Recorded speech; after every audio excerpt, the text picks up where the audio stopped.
오늘 사무엘상 전체를 보기를 원하는데 다는 읽기가 너무 어려워서 우리 짧게 1절에서 11절까지만 읽어보도록 하겠습니다. 우리 사무엘상 17장 1절에서 11절. 하지만 내용은 전체적으로 한번 살펴보도록 하겠습니다. 제가 먼저 읽고 여러분들이 저와 함께 교독했으면 좋겠어요. 제가 먼저 읽습니다. 블레셋 사람들이 그들의 군대를 모으고 싸우고자 하여 유다에 속한 소고에 모여 소고와 아세가 사이에 에베스담림에 진침해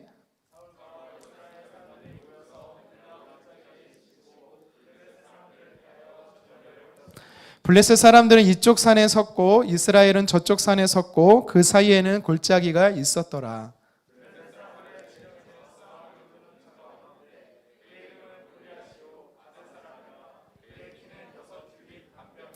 머리에는 노투구를 썼고 몸에는 비늘 갑옷을 입었으니 그 갑옷의 무게가 놋 5천 세겔이며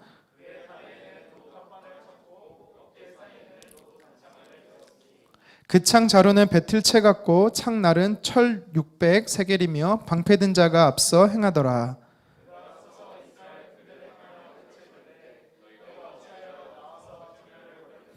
나는 블레셋 사람이 아니며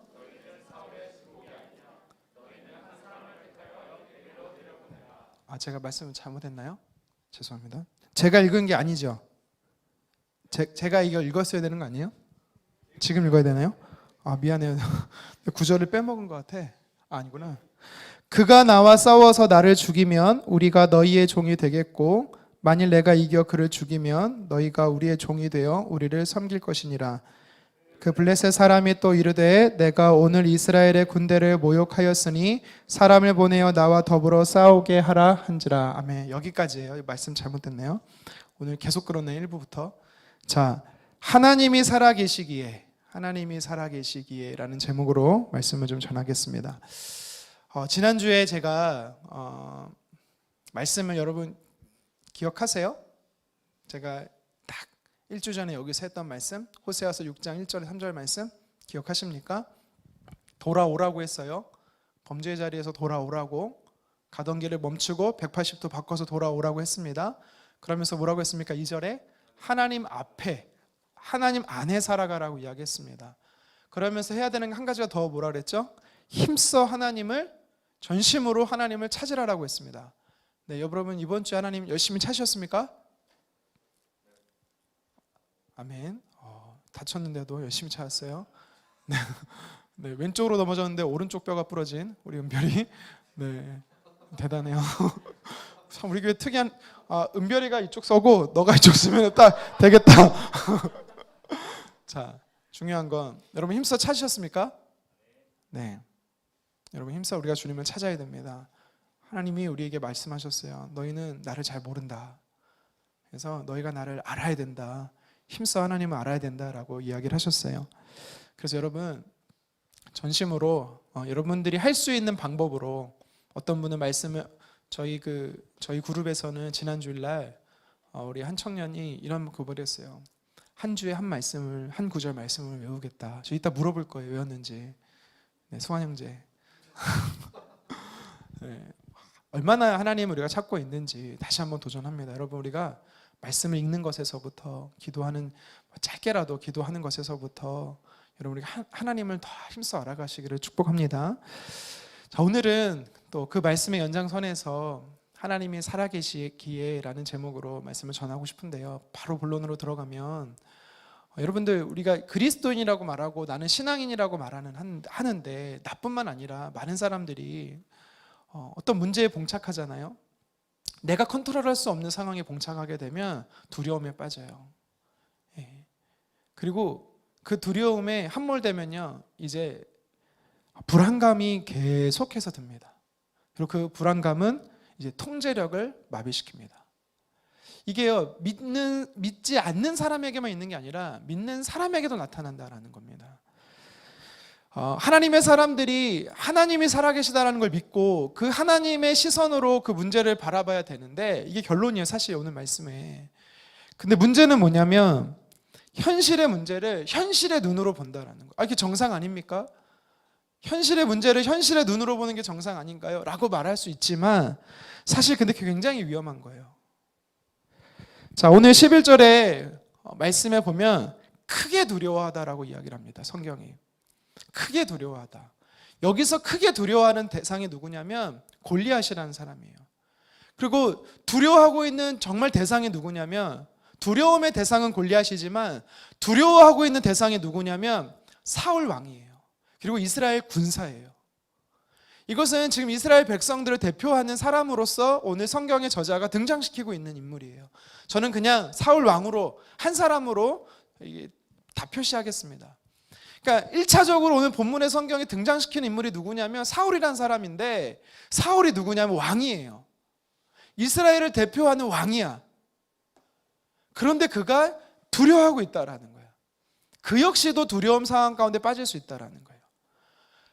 당시의 왕은요, 최고의 권력자, 이걸 얘기하는 게 아니야. 그것도 맞지만 하나님과 관계된 사람이라는 거야. 이스라엘 백성의 왕과 이방인의 왕의 차이가 뭐냐면 하나님을 대신하는 사람이 왕이야. 성경에 3명의 인물이 있어요. 왕, 제사장, 선지자. 이 3사람은요, 물론 시대에 따라서 계속 바뀌지만 이 3사람의 특징은 하나님을 대언하고 하나님을 대신하고 하나님을 나타내는 사람들이라는 거예요. 그런데 문제는 뭐야? 하나님과 관계가 친밀해야 되고 하나님과 굉장한 하나님이 어떠한 분이신지를 자기 삶을 통해 보여줘야 되는 사울 왕조차도 지금 너무 두려워하고 있다라는 거예요. 4절에서 7절에 보니까 이 골리앗이 이 두려움의 대상이 되는 골리앗의 모습에 대해서 성경의 저자는 자세하게 기록하고 있습니다. 다 설명하지는 못하고 몇 가지 특징만 살펴보면 그 키가 6.5규빗이래요. 6.5규빗. 그러니까 규빗은 우리나라 단위랑 달라요. 우리는 보통 센티미터를 세잖아요. 제 키가 한 192 정도 되거든요.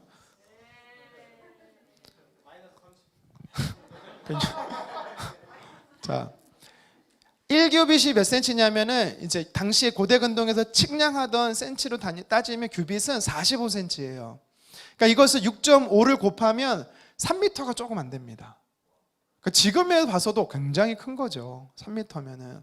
근데 체구가 키만 큰 게 아니라 사실 엄청난 힘과 등치를 자랑하던 사람이야. 그거를 어디서 유추할 수가 있냐면 그가 착용한 갑옷, 그러니까 투구도 나오고 갑옷도 보고 그다음에 여기 이렇게 안장 같은 것도 막 차고 막 엄청 막 많이 차는데 성경의 5절에 보니까 그 무게가 놋 5,000세겔이래. 또 우리나라 단위랑 다르잖아요. 이걸 키로로 환산하면은 57kg예요. 그러니까 여러분 웬만한 여성을 업고 다니고 있는 거야. 보다 많은. 갑자기 저쪽에서 에너지가 와서 저희 아내는 더 가볍죠. 네, 날개죠, 날개. 한 손으로 들 수 있는 날개. 자, 크레인 한 손으로. 자, 어쨌든 60kg 가량의 무게를 그냥 갑옷으로 착용하고 있는 거야. 근데 이것만이 아니라 그가 사용하는 무게를 보니까 창 하나의 설명에도 보면 창날 윗부분이 있거든. 길이도 엄청나지만 그 윗부분이 있어요. 창의 윗부분. 그것만 무려 600세겔. 철 600세겔. 키로로 하면 7kg가 그가 쓰는 이 창의 무게만 10kg가 넘는 거야. 그리고 심지어 가지고 다니는 방패는 혼자 가지고 다니기 무거울 정도여서 오늘 성경에 보니까 대신해서 그 방패를 쥐고 있는 사람이 있어. 대부분의 이렇게 전쟁에서 장수들의 가장 우두머리의 그 장수의 방패는 본인이 안 들어. 크고 단단하기 때문에 무게가 많이 나가서 항상 들고 다니는 사람이 옆에 따라다녀. 하수인처럼. 오늘 성경이 이거를 이야기하고 있는 거예요. 그러니까 그런 골리앗이 엄청난, 그러니까 무엇을 이야기하는 거냐면 현실적으로 너무 크고 너무 강하고 너무 두려움의 대상이 골리앗이 놓여 있다라는 거. 우리 교회에 우리 청년 중에 우리 골리앗이 있잖아요. 우리 건우를 생각하면 돼. 네, 골리앗에 비하면 건우는 왜소한 친구죠. 자, 그렇게 오늘 성경에 보면은 당시에 이 블레셋 군을 대표하는 이 골리앗이 나와서 40일 아침 저녁으로 계속해서 싸움을 도두고 있다라고 이야기를 해요. 근데 싸움을 도두는 게 무슨 내용이냐면 결국에 하나님의 군대를 모욕하는 거야. 이거는 군대를 모욕하는 것 같지만 사실은 하나님을 모욕하는 거야. 당시에 이 고대 근동 사회의 전쟁은 신들의 전쟁이었어요. 그래서 우리가 읽진 않았지만 쭉 여러분 17장을 나중에 기회 돼서 읽어보면 자기의 신을 의지해서, 블레셋의 신을 의지해서 이스라엘의 신을 무시하면서 전쟁을 계속해서 걸고 있는 거예요. 두려워했다. 이걸 너무 크게 두려워했대. 어느 정도로 두려워했냐면 이게 40일이 지속되는데 성경의 24절에 보면 두려운 나머지 타령이 시작됐어. 내가 전쟁에서 죽느니 그냥 타령해서 잡혀 죽는 게 차라리 낫겠다. 여러분 우리 러시아랑 우크라이나에서 보면 러시아가 30명 징집을 하니까 어떻게 해요? 막 자기 팔 부러뜨리고 막 다른 나라로 도망가고 전쟁에 가서 죽느니 도망가 버리잖아요. 똑같이 이스라엘 백성들이 그러고 있는 거예요. 그런데 오늘 보면 한 사람이 또 등장해, 성경에. 자, 그가 누구냐면 우리가 잘 아는 다윗입니다. 근데 다윗이 등장하는데 똑같은 상황 가운데 다윗이 처해요. 간단하게 설명하면 다윗은 이새의 아들로 8째 아들이에요. 성경은요, 첫째, 둘째, 셋째 엘리압, 아미나답, 삼마가 그 전쟁에 참여하고 있었대. 그래서 이새는 그의 아버지, 그러니까 다윗의 아버지 이새는 아들들이 전쟁에 지금 잘 있는지 걱정이 돼서 이 자기의 막내 아들을 다윗을 통해서 그 아들들이 건강히 잘 있는지 확인하고 싶어서 다윗을 보냈어. 그래서 다윗이 쭉 가서 형들을 만나는데 어김없이 그날도 골리앗이 나와서 아침 저녁으로 싸움을 도두고 있는 거야. 그가 근데 들었어. 무엇을 들었느냐? 우리 23절 말씀인데요. 우리 같이 한번 읽어보도록 하겠습니다. 시작. 그들과 함께 말할 때에, 이건 형들하고 대화하고 있는 중이에요. 다시 읽겠습니다. 그들과 함께 말할 때에 마침 블레셋 사람의 싸움 도두는 가드 사람 골리앗이라는 자가 그 전열에서 나와서 전과 같은 말을 하매 다윗을 들으니라. 다윗이 들었대요. 근데 지금 다윗이 들은 내용과 그의 형들이 들은 내용, 이스라엘 군사들이 들은 내용, 심지어 사울 왕이 들은 내용 다를까요? 똑같은 내용이죠. 똑같은 내용을 들었어요. 그런데 문제는 사울 왕, 그러니까 이스라엘을 대표하는 사울 왕은요, 심히 두려워했다라고 이야기를 합니다. 그런데 오늘 말씀에 보면 26절 하반절에 이렇게 성경은 말합니다. 제가 한번 읽을게요. 이 할례받지 않은 블레셋 사람이, 여기서 할례받지 못하다라는 것은 언약 백성이 아니다, 이방인이다 이런 뜻이에요. 그래서 저 이방인 블레셋 사람이 누구기에 살아계시는 하나님의 군대를 모욕하냐. 지금 다윗이요, 거룩한 분노를 갖고 있는 거예요. 지금 다윗도 똑같은 상황 가운데 아버지의 심부름으로 가서 한 번 들었는데 40일 줄구장창 듣는 사울 왕은 심히 두려워하는데, 왕은 심히 두려워해요. 하나님과 친밀한 관계에 있었던 왕은 하나님이 어떠한 분이신지를 삶으로 나타내야 했던 왕 사울은 심히 두려워하는데, 아직 20살도 되지 않아서 전쟁에 나가지 못했던, 징집되지 못했던 다윗이 이때 추론된 예산은요 13세에서 15세거든요 소년 다윗이에요. 저희 큰딸하고 14세랑 똑같은 다윗이야. 근데 그 다윗은 하나님을 모욕하는 그 블레셋의 골리앗의 말을 듣고 분노가 치밀어 오른 거예요. 성경이 여기서 무엇을 이야기하고 있는 걸까? 똑같은 상황 가운데 놓여 있는데 어떤 사람은 심히 두려워서 찍소리 한 번 못하고 그 마음의 문이 닫혀버려서 그 현장을 도망치려고 하는 자들이 있는가 하면, 어떤 사람은 그 음성을 한 번 들었음에도 불구하고 어떻게 살아계신 하나님을 저렇게 모욕할 수 있는가, 거룩한 분노를 품고 있는 거죠. 오늘 성경이 이거를 강조하고 있는 거예요. 계속해서 이 두 사람을 통해서 17장은요 비교하고 있고 계속해서 도전하고 있는 거예요. 차이가 뭐냐라는 거죠. 똑같은 상황 가운데 직면해 있어요.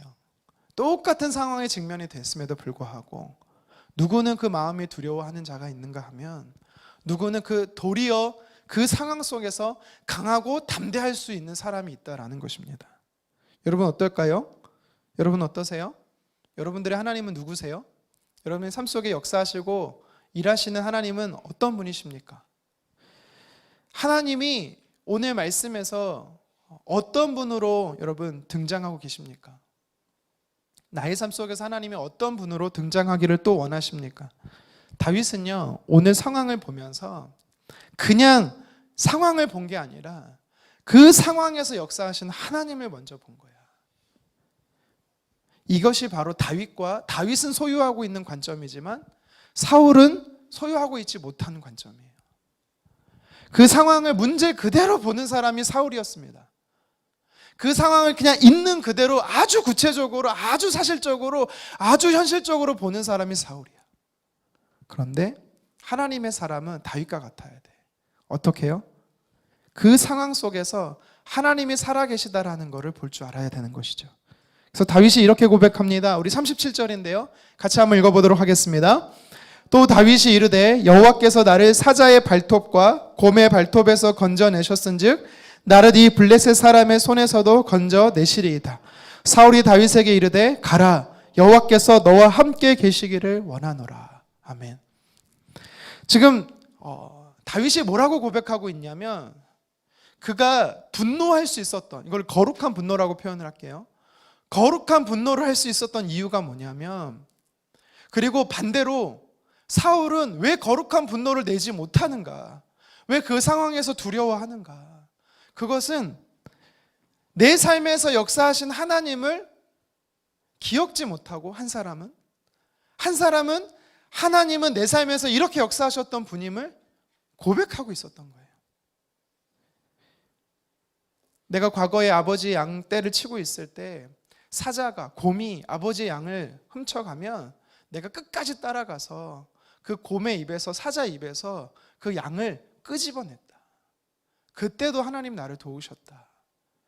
죽음의 문턱에 놓여 있을 때 죽음의 낭떠러지 앞에서도 하나님이 나를 지켜주셨기 때문에 지금 저 골리앗에게도 동일하게 하나님은 살아 역사하신 하나님이시기 때문에 나를 지켜주실 것이다라는 이러한 문제를 해석함에 있어, 문제를 바라보는 시선의 관점이 다윗은 달랐다라는 거예요.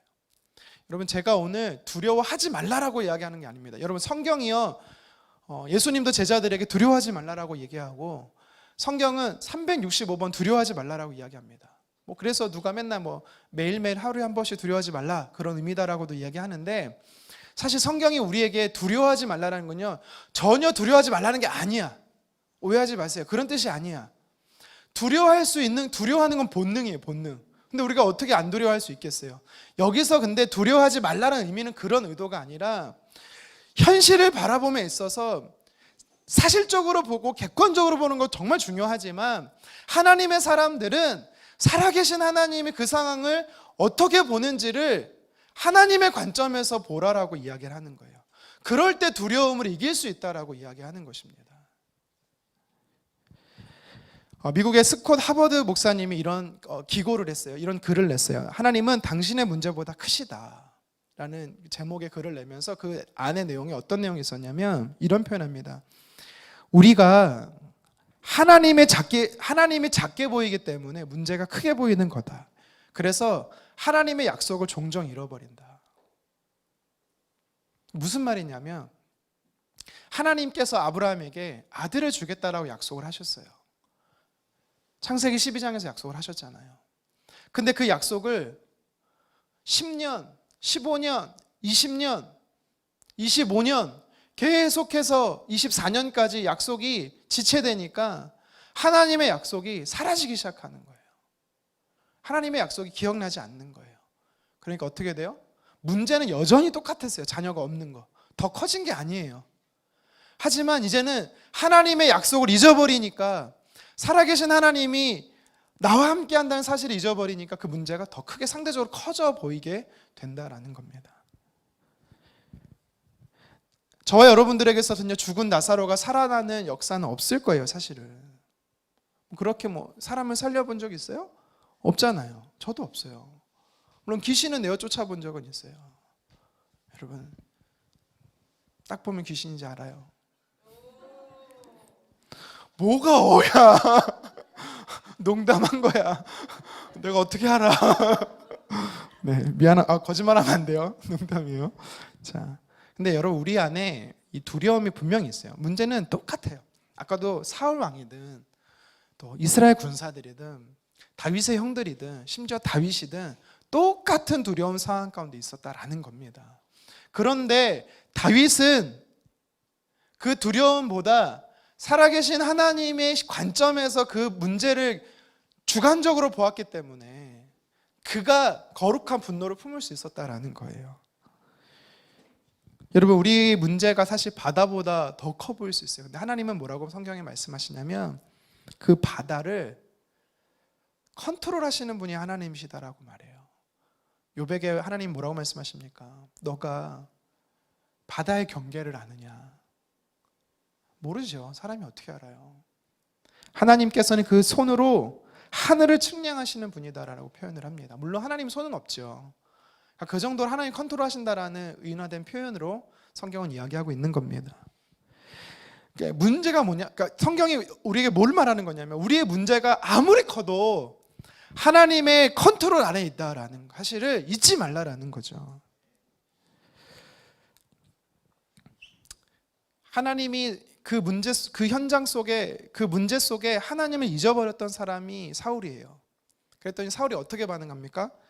이 다윗이 내가 저 블레셋 이방인 블레셋을 저 골리앗을 싸워서 이기겠습니다 하니까 그래 너 나가봐라 하면서 그가 했던 게 뭐냐면 똑같이 블레셋의 골리앗이 쓰고 있는 투구를 씌워주고 있어요. 똑같이 그가 착용하고 있는 갑옷을 채워주고 있어요. 그러니까 지금 사울의 사고가 뭐냐면 골리앗을 이기려면 이 문제를 극복하려면 최소한의 이 정도는 돼야 된다는 인간적 사고가 개입되기 시작하는 거예요. 그래서 성경은 뭐라고 말하고 있냐면 시험 삼아 그것을 착용해서 걸어봤는데 안 되는 거야. 그래서 다 벗어 던지죠. 그러면서 그는요 아무것도 착용하지 않고 그가 착용한 건 한 가지였습니다. 무엇이었죠? 만군의 여호와의 이름이었어요. 살아계신 하나님의 이름이었어요. 여러분 이것이 바울의 해석이 성경의 신약적 표현으로는 뭐라고 되냐면 이것이 바로 성령의 전신 갑주였다라는 거예요. 왕의 투구는 단단한 투구지만 그것이 결코 그를 보호해 줄 수가 없는 겁니다. 우리에게는요 구원의 투구가 있어야 되는 거예요.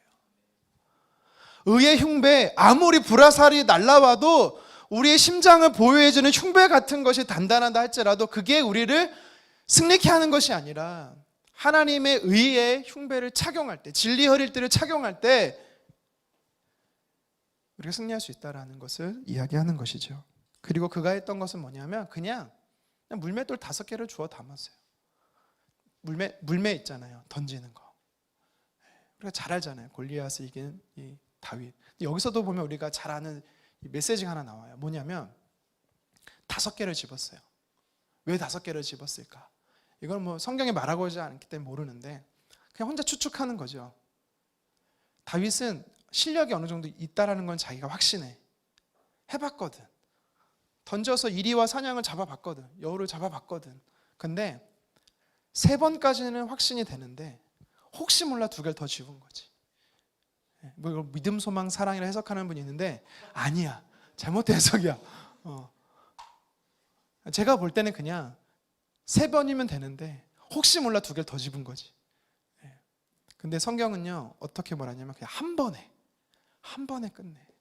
이걸 보면서 저는 뭘 느끼냐면 하나님은 다윗의 생각보다 더 뛰어나죠. 누가 그런 얘기를 해. 그러니까 이 부분을 가지고 어느 분이 글로 봤던지 아니면 설교로 들었던지 기억은 안 나는데 다윗이 아무리 물매를 왼쪽으로 잘못 던졌어도 골리앗은 쓰러지게 돼 있다. 아무리 빗나가도 골리앗은 쓰러지게 돼 있다라고 이것을 누군가는 이야기를 하더라고요. 그러니까 하나님의 계획은 뛰어나다라는 겁니다. 여러분 근데 진리를 믿지 못하면 여기서 말하는 진리가 뭐예요? 하나님이 살아계시고 하나님이 나를 통해 역사하시고 일하신다라는 이 사실이 진리예요. 다윗에게 있어서 진리는 뭐예요? 과거에도 내 삶을 지키셨던 하나님, 나를 돌보셨던 하나님, 오늘도 골리앗 앞에 지키시고 돌보신다라는 확신, 이게 진리였어요, 다윗에게 있어서. 근데 이것을 잃어버리는 사람은요, 사울 왕처럼 두려워하게 되는 것뿐만 아니라, 진리를 잃어버리는 사람은요, 그 문제를 극복할 수가 절대 없습니다. 그리고 거짓 메시지에 계속 속아요. 어떤 거짓 메시지에 속을까요? 어떤 거짓 메시지에 속을까요? 그가 블레셋 신의 이름으로 선포했던 저주들이 다 거짓이에요. 이스라엘 백성들은 그걸 듣고 두려워하는 거야. 뭐 정확히 성경은 무슨 내용을 얘기하는지 않았기 때문에 다 할 수는 없지만, 결국에는 하나님이 살아 계시지 않는다라는 메시지야. 그 거짓에 속습니다. 그러니까 두려움에 속는 거예요. 이 거짓에, 우리가 일단 현실에 직면한 문제를 보면, 하나님이 살아계시다라는, 내 삶 속에 오늘도 역사하신다라는 이 관점과 시각이 없어버리면 우리는요, 두려움에 우리의 마음을 빼앗기고, 우리 마음은요, 통제불능의 상태로 빠진다라고 얘기했고요. 그때부터 시작되는 게 뭐냐면 거짓 메시지에 계속 속는 겁니다. 헤어나오지를 못하는 거죠. 네, 플라톤과 아리스토텔레스가요, 공통적으로 한 얘기가 있어.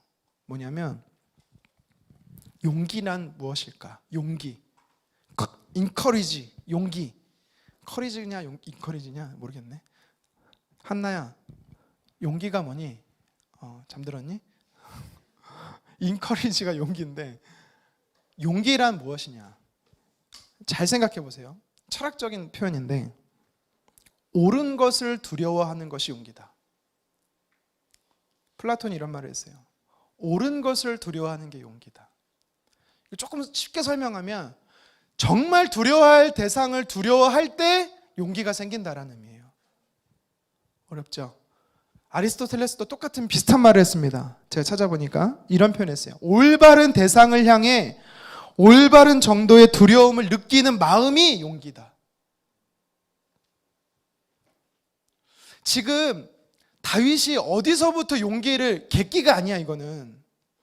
용기야, 용기. 거룩한 용기, 거룩한 분노와 용기야. 어디서? 진짜 두려워할 대상이 누구다? 하나님이다라는 것을 알았기 때문에. 여러분 같이 잠언 9장 10절 말씀을 같이 한번 읽어보겠습니다. 시작. 여호와를 경외하는 것이 지혜의 근본이요 거룩하신 자를 아는 것이 명철이라. 제가 여기서 가로놓고 두려워하는 것, 이 여기서 말하는 경외, 이게 두려워하다라는 거예요. 그러니까 성경이 뭐라고 말하고 있냐면, 진짜 두려워할 대상은 누구냐? 우리가 정말 두려워할 대상은, 그러니까 지금 본문으로 다시 들어가서 이 말씀을 해석하면, 이스라엘 백성들과 사울이 정말 두려워할 대상은 골리앗이 아니라, 지금 블레셋이 아니라 살아계시는 하나님을 두려워해야 된다라는 거예요. 그 하나님을 두려워하는 것이 지혜와 지식의 근본이다라는 겁니다. 그럴 때 다윗과 같이 플라톤이 얘기했던, 아리스토텔레스가 얘기했던 진짜 용기가 생긴다라는 거예요. 우리 안에 왜 거룩한 용기가 없을까요? 우리 안에 왜 거룩한 분노가 없을까요? 왜 우리는 계속해서 보는 것에 두려움에 넘어질까요? 왜 계속해서 하나님이 말씀하지 않은 메시지에, 거짓에 우리는 속아 넘어갈까요? 왜요? 필터링이 안 되는 이유가 뭐야? 하나님이 지금 살아계시다라는 걸 우리는 느끼지 못하기 때문이야. 사울도 사실은 과거에 하나님이 사울 왕을 통해 역사하심을 그도 알았어. 근데 문제는 뭐냐면, 다윗하고 비교했을 때 똑같이 과거에 하나님이 살아계심을 역사한 걸로 느꼈는데, 지금은 사울은 느끼지 못하고 있다라는 거야. 다윗은 여전히 그걸 느끼고 있는 거야. 살아계신 하나님 나와 함께 한다는 사실을. 그래서 다윗은요, 하나님을 두려워했어요. 여기서 그냥 무서워한다 이런 의미가 아니라 경외의 심이에요. 존경하며 두려워하는 경외의 심입니다. 그러니까 하나님이 더 두려워했기 때문에 그 문제가 더 이상 두렵지 않은 것입니다. 여러분, 오늘 이 성경이 오늘 우리에게 메시지가 그거예요. 하나님이 살아 계시기에, 하나님이 오늘도 저와 여러분의 삶에 살아 계시기에, 하나님은 우리의 문제 속에서 일하신다라는 것입니다. 여러분, 저도 두려운 거 참 많아요.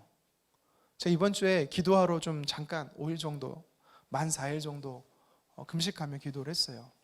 두려움이 왜 없겠어요? 저 두렵습니다. 두려운 거 많아요. 뭐 일일이 가정적인 두려움 다 못하겠지만 그냥 제가 말씀을 준비하면서 나에게 있는 두려움이 뭘까? 사실 저는 선포하고 하나님 하실 것이다 믿음이 있지만 과연 내가 30명을 목표로 했는데 우리 고3 친구들이 올까? 나 혼자 지금 설레발 치는 거 아닌가? 고3 친구들 불러놓고 야 너네 친구들 데리고 와. 아무도 반응을 안 해. 아무도 반응을 안 해. 내가 날마다 새벽마다 여러분 기도합시다 하는데 물론 기도하는 분이 있지만 나 혼자 기도하는 것 같아. 막 마음이 어려워져. 아내한테 여보 돈을 좀 줄일까? 너무 많이 퍼주나? 이 친구들이 먹튀하면 어떡하지? 이게 과연 하나님 나라에 옳은 방법일까? 두려움이 왜 안 생기겠어요? 두려움 생깁니다. 그 아까 말한 하버드 목사님도 그 투고한 기고한 글에서 뭐라고 말하냐면 두려움은 본능이기 때문에 성경이 말하는 두려워하지 말라라는 이야기는 하나님을 더 두려워하라라는 이야기였어요. 그러니까 지금 제가 취해야 될 게 뭐예요? 과거에 저는요 처음 전도여행을 갔던 게 2000년도예요. 99년도, 2000년도 필리핀에 선교지를 갔는데 그때 한 30명에서 40명 청년들이 갔거든요. 저를 포함해서. 근데 정확한 액수는 기억 안 나는데 4천만 원이 부족했어. 우리 팀의 전체에 4천만 원이 부족했어요. 근데 그것이 채워지는 걸 봤어요. 막 형제들은요, 우리 흔히 말하는 막노동이라고 하죠. 노가다 가고 막 섬에 들어가서 일하고 막 며칠 못 나오고 막. 그래서 자기 것만 채우는 게 아니라 자기 것뿐만 아니라 팀 재정으로 같이 채우는 거를 저는 봤어요. 그때부터 재정은 하나님이 채워주신다라는 거를 제가 지금까지 믿고 살고 있어요. 솔직히 돈 걱정은 안 돼요. 돈 없으면 일단 질러. 그리고 하나님 채워줄 때까지 금식해. 하나님은요, 여러분, 저는 그런 경험이 있기 때문에 하나님께서 이번에도 그렇게 역사하실 걸 저는 믿어요. 근데 만약 과거에 역사하신 하나님과 지금의 역사하신 하나님이 단절돼 버리잖아요. 하나님이 살아계시다라는 것을 우리가 믿지 못하잖아요. 그러면 이제는 두려움이 휩싸이기 시작하는 겁니다. 제가 이 두려움 가운데 붙잡는 말씀이 있어요. 하나님께서 놀랍게 역사하실 것에 대한 신뢰가 있지만 두려움이 또 몰려와요. 그러면 크신 하나님을 붙잡기 위해서 하나님의 약속을 붙잡습니다. 제가 무슨 말씀을 붙잡냐면 요새 붙잡는 말씀이 있어요. 예레미야 33장 2절 상반절 말씀이에요. 우리 같이 한번 읽어볼까요? 시작. 이를 행하시는 여호와, 그것을 만들며 성취하는 여호와. 여러분, 세 가지가 나와 있어요. 뭐가 나와요? 이를 진행하시는 하나님, 그러면서 이를 만드신 하나님, 그리고 이를 이루시고 성취하시는 하나님. 그러니까 이거를 한마디로 말하면 하나님이 계획을 세우셨고 하나님이 이것을 진행하시고 하나님께서 그것을 결과까지 이루시는 분이시다라는 거예요. 그게 하나님이라는 겁니다. 저는 그래서 이것을 제가 취하는 거예요. 하나님, 제가 툭 던진 말, 저 혼자 던진 말은 아니지만 그냥 하나님 어떻게 하면 잘할 수 있을까요? 하면서 점점점 계획을 세우는데 너무 커지는 거야. 걱정도 돼. 그렇지만 믿는 거예요. 하나님이 우리를 통해서, 하나님 나를 통해서 하나님은 그것을 계획하셨구나. 하나님은 그 일을 진행하시겠구나. 하나님의 사람을 통해서 하나님은 그 일을 열매 맺게 하시겠구나. 여러분, 이 사실을 우리는 믿어야 되는 겁니다. 이걸 붙잡는 거예요. 이걸 붙잡으니까 하나님은 분명히 약속하셨어요. 그 일을 계획하셨고 그 일을 진행하실 것이고 그 일을 통해서 열매 맺을 것이다. 이것이 하나님의 일하심이기 때문에 저는 다시 한번 그 두려움에서 해방될 수 있는 거예요. 무거운 십자가의 짐처럼 느껴지는 게 자유로워지는 거예요. 우리의 믿음의 대상, 실체가 되시는 하나님이 계시다라는 것을 여러분 기억하셨으면 좋겠습니다. 제가 한 사람 예를 들고 좀 말씀을 좀 마무리하도록 할게요. 레베카 비펫이라는 이 여성 사역자가 있어요. 미국에 이제 뭐 전문 강사, 복음 전도자면서 집필하시는 분인데, 이분이 20살 때 예수님을 만났어요. 20살 때 예수님을 만나고 뜨겁게 주님을 만났어. 근데 22년이 지나서 22살이 됐는데 대학생 때야. 하나님이 살아계심이 이제 믿겨지지 않는 거야. 하나님 날 사랑하실까 정말? 우리가 아까도 하나님 날 사랑하신다는 찬양 고백을 많이 했잖아요. 근데 이 자매가 이 여성이 하나님이 살아계시고 하나님 날 사랑하신다는 게 안 느껴지는 거야. 기말고사를 끝나고 이제 미국은 보통 이제 방학이 짧잖아요. 겨울 방학이. 그래서 몇 주 안 되는데 보통 이제 가족끼리 크리스마스를 보내니까 이 여성도 이제 가족을 만나러 비행기를 타고 가고 있었습니다. 근데 세인트 루이스라는 곳에서 5시간 비행기가 체류를 해요. 이제 경유를 하는 거죠. 이때 이 자매가 가족을 위해 선물을 사려고 백화점에 가려고 공항에서 나왔어요. 근데 사람이 너무 많은 거야. 사람이 너무 많으니까 어디서 그러니까 택시를 어디서 타야 되는지 몰라서 지나가는 사람을 붙잡고 혹시 택시를 어디서 타야 돼요? 물었어. 그랬더니 한 젊은 청년이, 남자가 제가 택시 기사인데 저를 따라오라고. 근데 지금 제 차가 조금 이렇게 좀 이렇게 망가져서 일반 차로 갈 수 있겠냐고 했더니 괜찮다고. 그러더니 자신의 이 여성을 태우고 백화점을 가는 거야. 근데 백화점을 갔는데 백화점이 그렇게 멀지 않다라고 들었는데 너무 멀리 가고 있는 거야. 도시를 벗어나고 있는 거야. 그러니까 이 여성이 계속해서 두려움이 몰려오기 시작한 거지. 그래서 그때 그 기록에 그 여인의 표현에 보면 6개월 만에 하나님께 기도를 했다라는 거예요. 6개월 만에 하나님 도와주세요. 하나님 도와주세요. 이 상황이 뭔지 모르겠어요. 도와주세요. 운전기사한테 아무리 말을 해도 운전기사 대답을 하지 않아. 그러면서 혼자 얘기하는 거야. 백화점 이제 다 와가죠? 백화점 이제 멀지 않았죠? 하면 할수록 계속해서 이제는 불빛도 사라지고 차도 다니지 않고 심지어 건물도 없는 곳, 외진 곳으로 가기 시작하는 거야. 죽었구나. 큰일 났구나. 이 여자가 감지하고 하나님 앞에 기도합니다. 하나님 살아계시죠?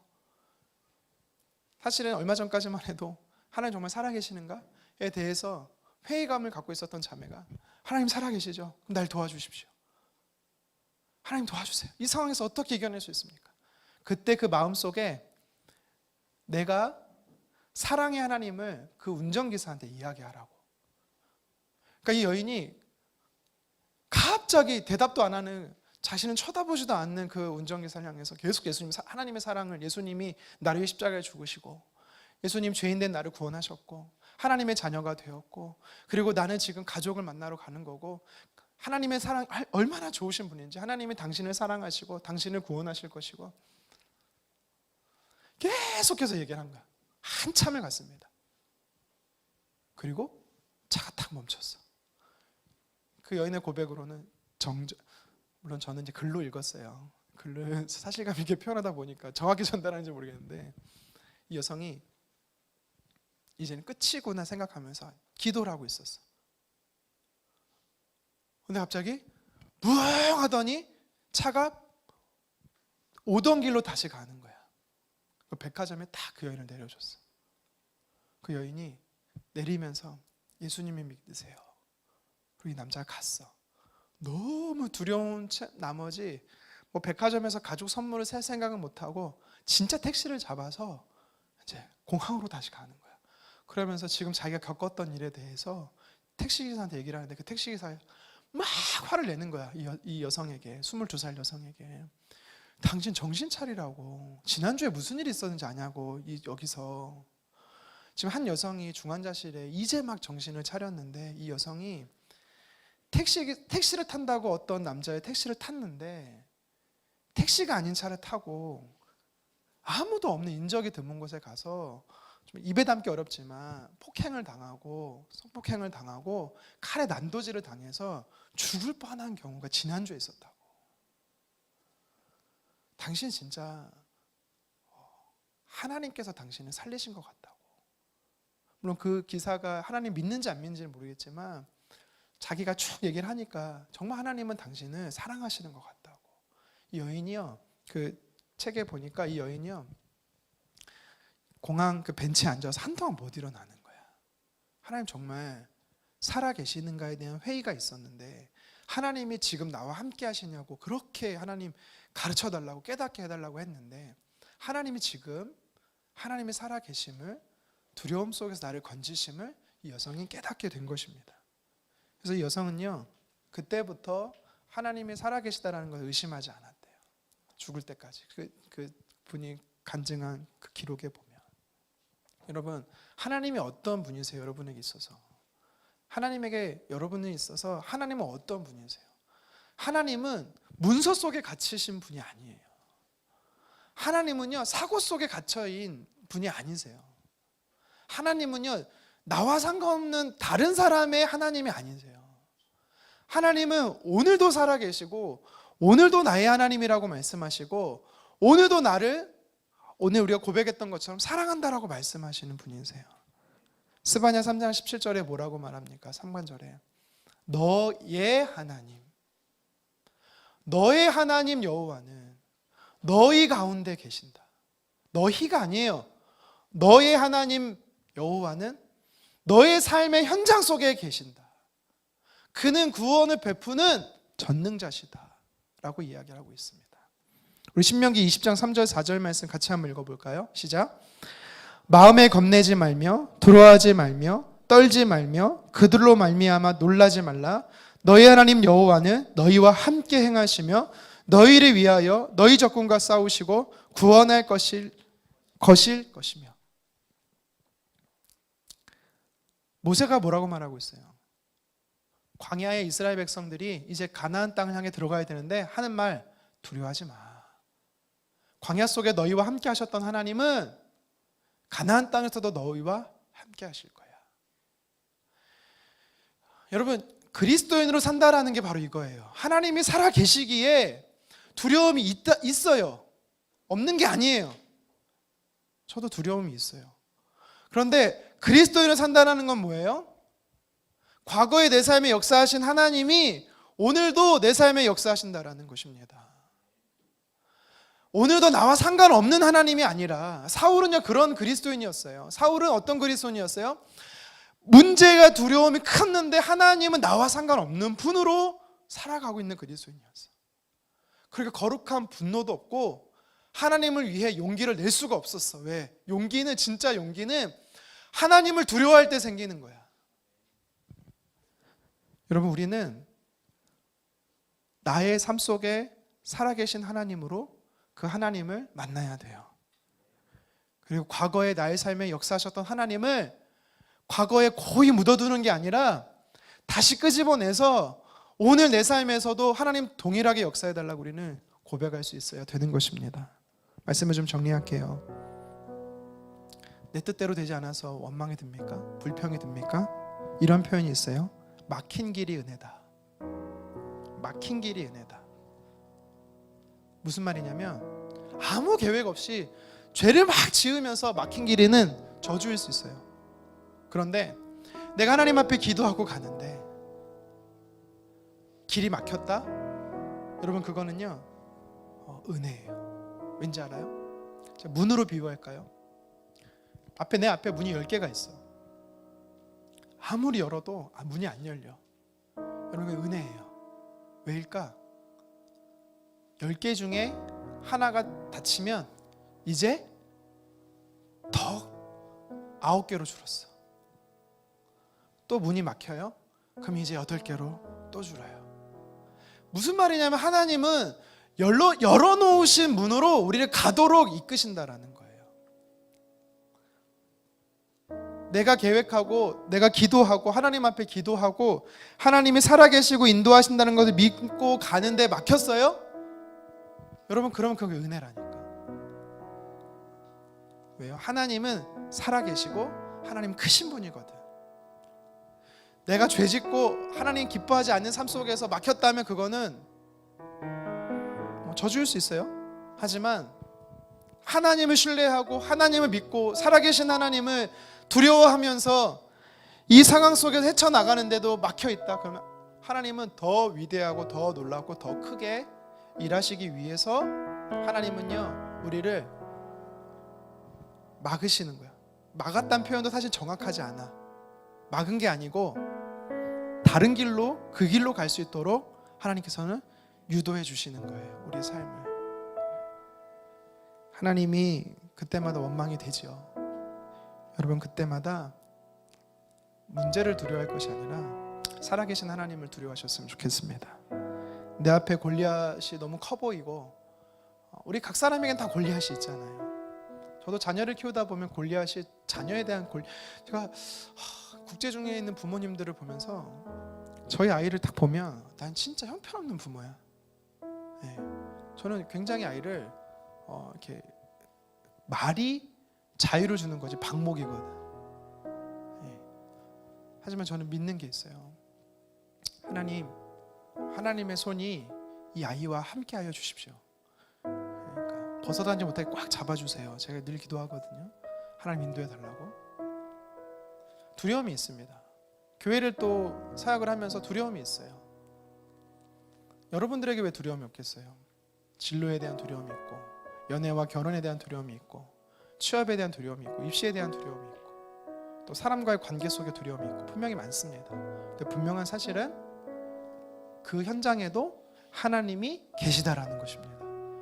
하나님이 살아 계시기 때문에 하나님을 두려워하면 그 상황을 다윗과 같이 극복할 수 있다라는 것입니다.